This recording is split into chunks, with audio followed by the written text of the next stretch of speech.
Third relay select பண்ணியிருக்கோம். அதில் என்னன்னா ஒரு சர்க்குலேஷன் ஸ்டேஷன் இருக்கும். ஓகேவா, ஒவ்வொரு யூனிட்லேயும் இப்போ வந்து ஒவ்வொரு பிளேஸ் ஒவ்வொரு ரோடு போகுது அப்படின்னா அந்த ஒவ்வொரு இடத்துலையும் என்ன பண்ணியிருப்பாங்க, அந்த டோல்கேட் எக்ஸாம்பிள் அந்த இடத்துல ஒரு மைக்ரோ கண்ட்ரோலர் ஆக்சிலரோமீட்டர் வச்சிருப்பாங்க.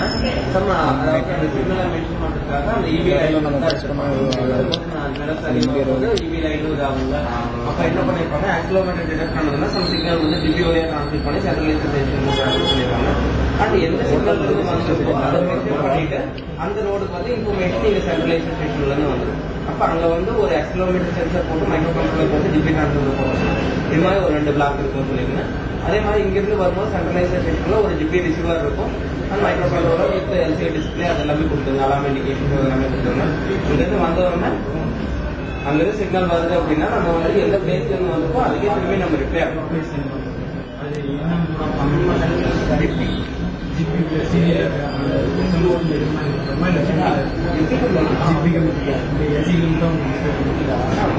டிஸ்பிளே பண்ணிருந்தா திரும்பி இங்கிருந்து நீங்க சிக்னல் கொடுத்தீங்கன்னா அங்க வந்து பிளாக் பண்ற மாதிரி ஏதோ ஒரு ரிலே சிக்னல் போடுவோம். அங்க போட்டு பிளாக் பண்ற மாதிரி அந்த இதுல வந்து ஆக்சிலரோமீட்டர் சென்சாரும் போட்டுட்டு மைக்ரோ கண்ட்ரோலர் போட்டு ரிலே டிரான்ஸ்மிட்டர் போட்டு ஏன்னா கேட் பிளாக் பண்றது ஒரு அலாம் இண்டிகேஷனும் அதுல டிரான்ஸ்மிட்டர் அலாம்